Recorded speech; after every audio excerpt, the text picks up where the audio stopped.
Are you thinking about moving to Topeka, Kansas? Today we're going to talk about 6 steps to make it easy for you.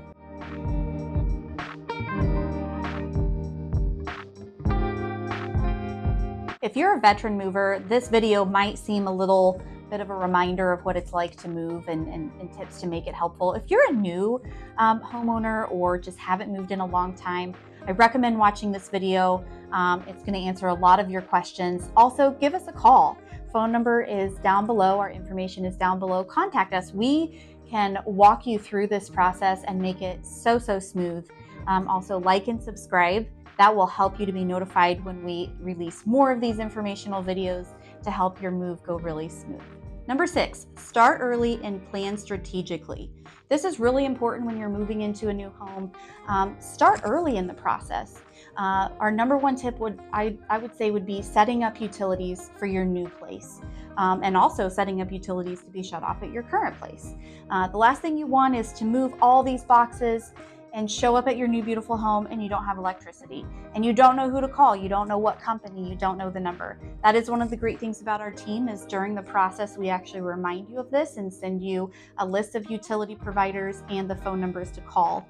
But definitely want to make sure you're calling those utility companies. Also find out when your trash day is.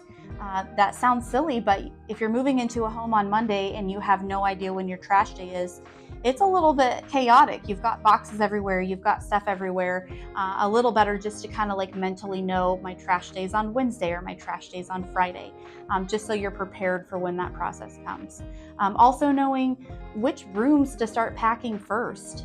You're not going to start in your bathroom where you're using your toothbrush and your toothpaste all the time, but kind of make a plan of which room you want to start packing first and where you want to pack those boxes to make still living in your current space efficient. And then the final thing is make sure you change your address with the U.S. Post Office. You should be able to stop into any post office. There might be something online. It's a simple form you fill out that will, you'll fill out the forwarding address and then you choose what date you need it to start. So even though my closing date is a month away from now, I can fill that out, have it ready to go so that when that date starts, my mail will be forwarding to my new address. And also calling those companies, because you don't want to just forward it, you want to actually change it with those companies. And you kind of don't even realize how many companies you have to do that with until you're moving. So as things come in, as bills come in, I would recommend calling and letting them know your new address and then when you're going to be switching to that address. Number 5, gather packing supplies in advance. I'm serious. Do not wait till the last week to do this. It's stressful enough to move. You don't need to add more stress by waiting till the last moment. Get some good boxes. If you want to go buy the boxes, that's great. That's going to be the easiest. You can go to different stores around town and ask for boxes. If you get fruit boxes, don't get banana boxes because they got that hole in the middle. Liquor stores have some pretty good hefty boxes. Or call other people that you've known that have moved recently and see if they still have theirs. But don't wait till the end. So you got several options. You can even order the boxes online and they'll show up at your house. But don't wait till the last week. So, and when you do actually start packing, you want to start with the non-essential items first. It's kind of like your pre-move. If you've got some time in advance, this is especially great. You can pack these boxes up, stick them in the garage, or even in storage for the time period, and you still have your essential items in your home. Then you're going to move to the essential items, and you're going to pack those. Now, in the essential items, you might not use them that much, but I would call the essential items also those very important things like photo albums and legal documents, birth certificates, that kind of stuff. So you're going to want to actually keep those pretty close to you till the end as well, and make sure that you treat those as such.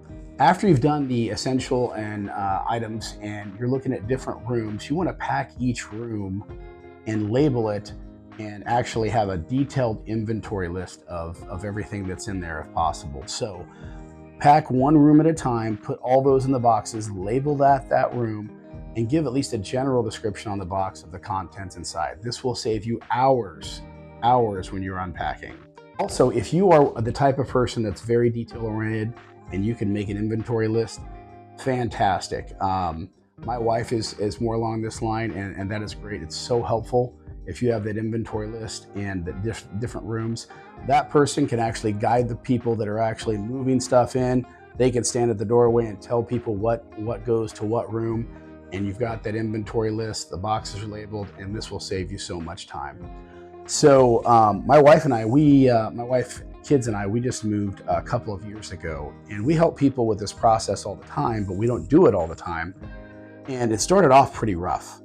And I looked, I'm like, why is this going so poorly? And then I realized we're not following our own advice. When we help people list their home or talking to buyers, we actually give them a list of items to do to move their home, to move. And I realized I'm looking at this and we were not following it ourselves. So I took our checklist out and actually used it.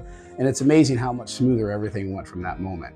But even us as realtors, we hadn't done it in a while. We were just trying to do everything in our own head. We needed to get it out of our head and put it on paper. And once we did that and started checking off those items, things went much smoother. Number 4, getting bids from movers. So this is one that you want to do weeks in advance and not wait until the day or week of. You actually want to have movers come out to your place and actually give you a bid on your specific home. Because here's the deal, they bid every place differently. Some of them might bid on just the quantity of items you have. Some might bid hourly. Some will bid based upon how many team members are out there working on your place. If you have specialty or extra heavy items, they have to actually see the house and be able to walk through it to be able to give you an accurate bid. And make sure you ask lots and lots of questions. Again, one might sound cheaper, but then you might also find out that they're actually bidding you per hour, per teammate, times 4 teammates. That can add up really, really quickly. Just make sure you're asking lots of really good questions and you're lining this up as far in advance as possible, because movers are booked out like crazy and you don't want to find out a week before you have to move that there's no one that can actually move you. If you're like my family and myself, when we moved way back when across the country, we packed everything into a U-Haul and all of our vehicles and drove out ourselves. If you're going to do that, go to the companies, look at the trucks, find one that actually fits your needs, tell them as close to as possible of how many items, how much weight, all those things. If you can give them estimates or even pictures of especially some of the bigger items, your home and everything, they can really evaluate the size of truck that you need. And that way, when you start moving, you don't find out that you're out of space and have to leave a dresser behind or something silly like that. Also, if you're moving on your own, make sure you line up in advance people to come over and help load up the truck. Even if you're a big family like I was, you still want to have friends and or neighbors come over and lift stuff, because moving a home is no small task. And then if you're moving yourself, again, have people lined up on the other end, because all that stuff has to come back off the truck. Now, a couple things I'd say on that: if at all possible, get the truck a day in advance. You don't want to have to go out the day of, get it, come back, and then start loading. It's much better to have it sitting there parked in the driveway ready to go first thing in the morning. And then give yourself, if you can, an extra day past what you think it'll be to unload. So if you think you're gonna get your entire home packed up, brought out to your new house, and then all unloaded in one day and then right back to the nearest company to drop it off the day after, give yourself another day to do it. You have no idea how many potential things can just slow you up or take longer than expected, so give yourself a little bit of leeway. And again, if you're using professional movers, this isn't necessarily a big issue because they're bidding out according to time and items and everything else. But if you're moving yourself, give yourself some wiggle room. All right, number 3. This is actually going to be a 2-parter. So packing your essentials box. We have 2 types of essentials boxes. One of them, which is just like you would picture, all of your essentials. So starting with your toiletries, if you've got toothpaste or anything that's in a tube like that, make sure you're putting it in a Ziploc bag. The last thing you want is when that's being thrown around in your vehicles or whatever, you get to your new place and you have a nice explosion of toothpaste all over all of your things. So your toiletries, make sure they're in a separate baggie. Also, any medications, you want to make sure you have easy access to those. If you have blood pressure problems, thyroid problems like me, I can't miss my medication. Make sure that is easily accessible. Anybody that's moved before knows boxes just get thrown everywhere, so you want to make sure you have access to that. All of the chargers for everything electronic. If you're like me and you've got kids and you're in the process of moving, you're going to want, I don't do a lot of screen time with my kids, but there are a few times where it's kind of essential. So make sure you have your phone chargers, chargers for the iPads, chargers for just anything that you think might be important during that time. You need to have easy access to it. Also, your important papers. So birth certificates, social security cards, passport information, any photo albums, anything like that that you, not photo albums maybe, but for sure those other items, you just don't want that to get lost in the move. You want to be able to easily find that for, specifically for transferring utilities. A lot of times they need proof of who you are. So make sure that's easily accessible for you. And then you've got the fun essentials box. If you're like me and you've got littles, I've got a 6 and a 5-year-old, we need a pretty massive snack box. All the good stuff, all the sugar. This is, sugar is on limits. It's normally off limits at our house. But anything, my kids are hungry every 5 minutes. It's summertime right now, so they think they're starving all the time. So very important to have that essential snack box ready to go. Also a cooler with drinks. That way when you're moving things, even if it's in the winter that you're moving, it's pretty important that you have drinks. You want to stay hydrated during that move. So that would be my behind the scene pro tip on your 2 essential boxes that you're going to need for your move. Number 2, plan out your food. This, for whatever reason, is the one that like 90% of movers completely forget to do. The day of moving, you don't want to have to think about what do we eat for breakfast, what do we have for lunch, what do we have for dinner. And then guess what? The day after you've moved, you don't want to have to think about what do we have for breakfast, what do we have for lunch, what are we going to have for dinner. So the best thing in the world that you can possibly do for your move to just take off so much stress and headache is to plan out your food.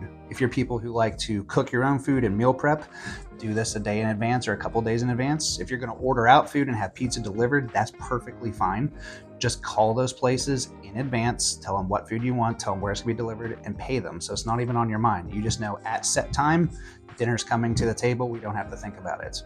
Now, like I said, the day after is important because the reality is if you get done moving an entire day, all your stuff into the house and you're unloading, that next morning, you're not going to have to think about what we're cooking, where are my pots and pans, how am I just get food ready and ready to go. If you can pre-cook it and just stick it in the fridge when you get there, fantastic. If it's something that you're going to order in, again, no problem. Just think about food, preferably for the next 3 days. Most people move over weekends, so if you're arriving on a Friday, take it off your shoulders now and don't think about what you have to eat on Saturday or Sunday. Just have that completely planned out and it'll alleviate so much stress for you. And the number 1 step to making it easy to move to Topeka, call us so we can streamline the process for you. I've worked in real estate since 1998. I've sold during 9/11, the Great Recession, bull and bear markets, every type of market there is during the COVID craziness. All of that stuff, we always served our clients through that time. We have a team approach. And so if I'm out of town or busy, someone else on the team, we've got 5 licensed agents that can help. So you're never left out in the cold. There's never a time that someone won't be able to help. So it's a fantastic approach that we have because we support each other and some of us have different specialties as well. We also have 400 items on our checklist that actually guide you through the process. So any given time, we communicate very well with you. Here's where we are in the process. We love what we do. We're blessed to sell homes and help people with such a significant purchase.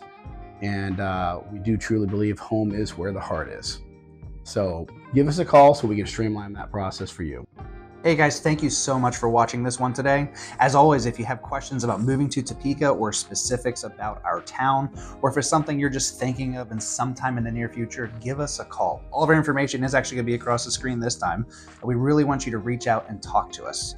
Becky, Patrick, and myself, we are passionate about our community. We love what we do, and we have loads and loads of knowledge we'd love to be able to give to you, depending on what questions you have. So again, reach out and call, send us an email, throw up a smoke signal, or give us a like and a subscribe because we'd absolutely love that. That would help us actually be able to get this information out to more people, and then you'll know when the next video is coming.